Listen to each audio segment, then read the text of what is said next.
Hey friends, I am Dr. Ann, an anesthetist, and welcome to another dose of happiness and health. Today we are going to be seeing what to expect on the day before and on the day just prior to your surgery and anesthesia. So let's dive into the video.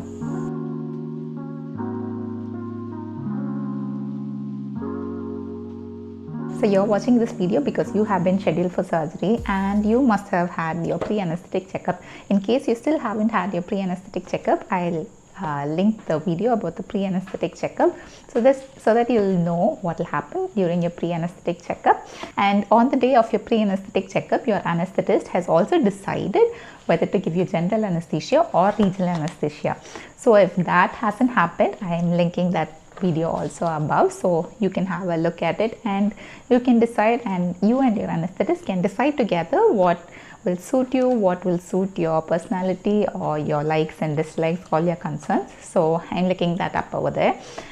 And so you have had your pre-anesthetic checkup, your anesthetist has decided on what anesthesia to give you, and then it's the day before surgery and your anesthetist has advised you to be on an empty stomach on the day of surgery, and I'm going to be linking that also up over here, so you'll know that why you have to be on an empty stomach on the day of surgery.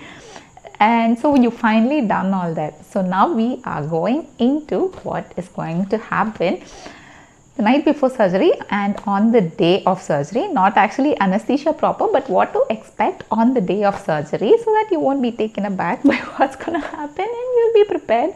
So on the night before surgery, your anesthetist must have prescribed you sleep medications because for most of us, surgery is very stressful, and with all that stress, the next day it's really hard to fall asleep the day before surgery. So your anesthetist will most probably they would have prescribed you sleep medication so that you will calm down and take a good night's rest, and so you'll be ready for the surgery the next day. And the people in the hospital would have also given you your local anesthetic test dose and your antibiotic test dose so that anesthetists won't be taken by surprise when you come into the theater and develop allergies or all that sort of stuff. So you will be given 2 test doses, your local anesthetic test dose and your antibiotic test dose. And your surgeon would have also scheduled for a barber to come and visit you, so that if you're having surgery somewhere, it's really hard operating when there's hair all over the place. So the barber will come and help take all those hair away. And also for anesthesia, you cannot have hair on the back, so it won't be very sterile. So the barber will also take away the hair on your back if you're having a spinal anesthesia or epidural anesthesia, or if you're having a nerve block, wherever you will be given a nerve block, your barber will be removing hair. Or in case you are getting ready for an obstetric or gynecology or something down under over there, then the barber will also help you remove hair from over there.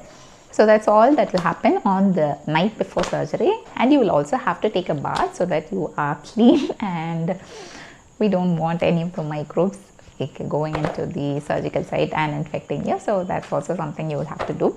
And then on the morning of surgery, when you wake up, as usual, you'll be brushing your teeth and taking a bath. And obviously I've already told you that you will have to be on an empty stomach, so you probably won't have even water to drink, because even drinking water causes a lot of complications for anesthesia, so you won't even be having water to drink. And you will be given a gown to wear before surgery, and I have seen this mistake so many times.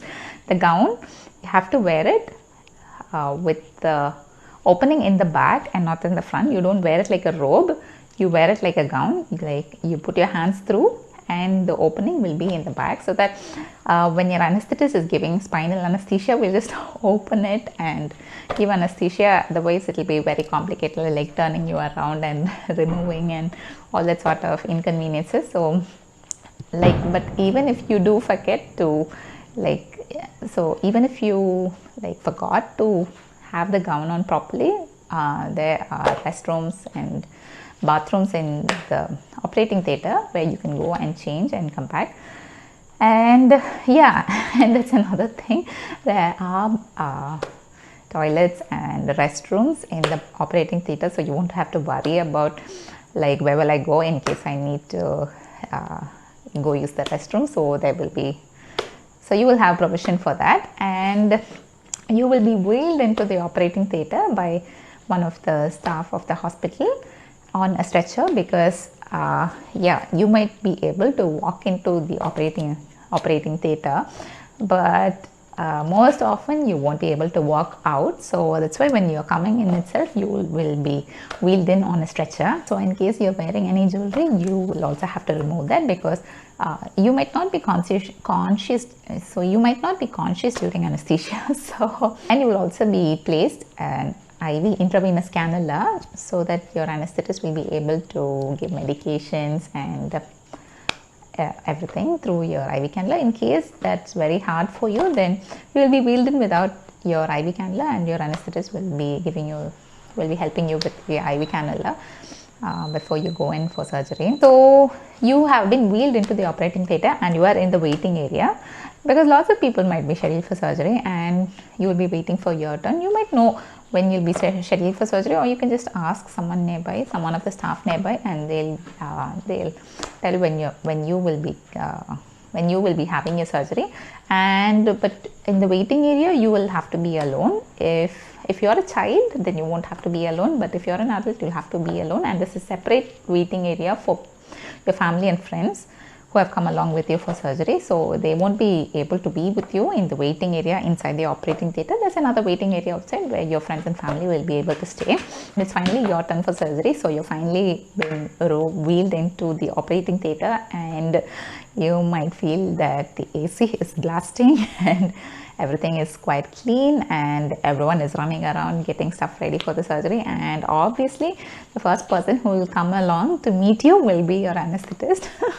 In case sometimes it might be the same anesthetist who saw you during the pre-anesthetic checkup, or it might be a different anesthetist. So your anesthetist will come up to you and will start talking to you, and we might ask you a bit like, when did you have your last meal, did you take your medications in the morning, what about last night, and how you're feeling, and all of that. So your anesthetist will be checking through all the records that you brought, your case sheet, and they'll be looking at what type of anesthesia you will have to be given, and you will also be explained about the procedure in which they'll be giving general anesthesia or regional anesthesia, whatever. Depending on what surgery, your anesthetist will be talking elaborately to you about the procedure, so you won't be taken by shock. So that's not a concern for if that's what your fear is. If you have any doubts at this point, you can very well ask your anesthetist, and don't feel shy, don't feel afraid.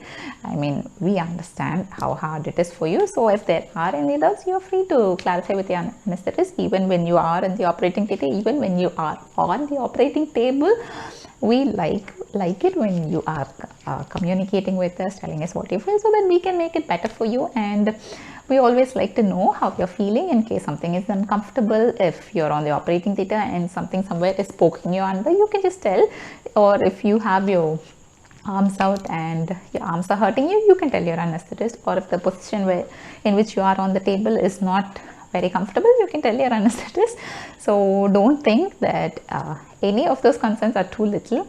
Like, it's nothing is too little. You can talk to your anesthetist, he'll tell you about everything. In case you have to go to the restroom also, you can tell, like, we'll send you and you can come back. So there is nothing like there is nothing like forbidden that you shouldn't do in the operating room. Like, just be yourself and just be calm, and your surgeon will also come and talk to you, like to inquire how everything is going, and tell you about what surgical procedure, and just have a look.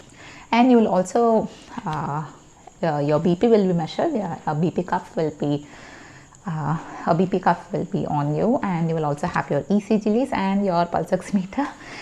If in case you're wondering what a pulse oximeter is, I'll link that also up above over there, so you can have a look at what pulse oximeter is and why it's important that you have your pulse oximeter during anesthesia. And then after everything, your anesthetist will be giving you anesthesia and your surgery will be beginning.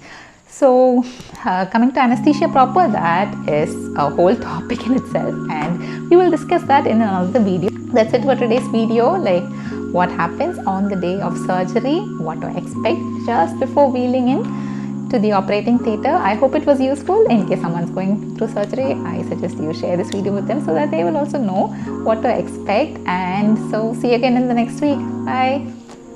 And if you haven't subscribed to my channel, don't forget to subscribe.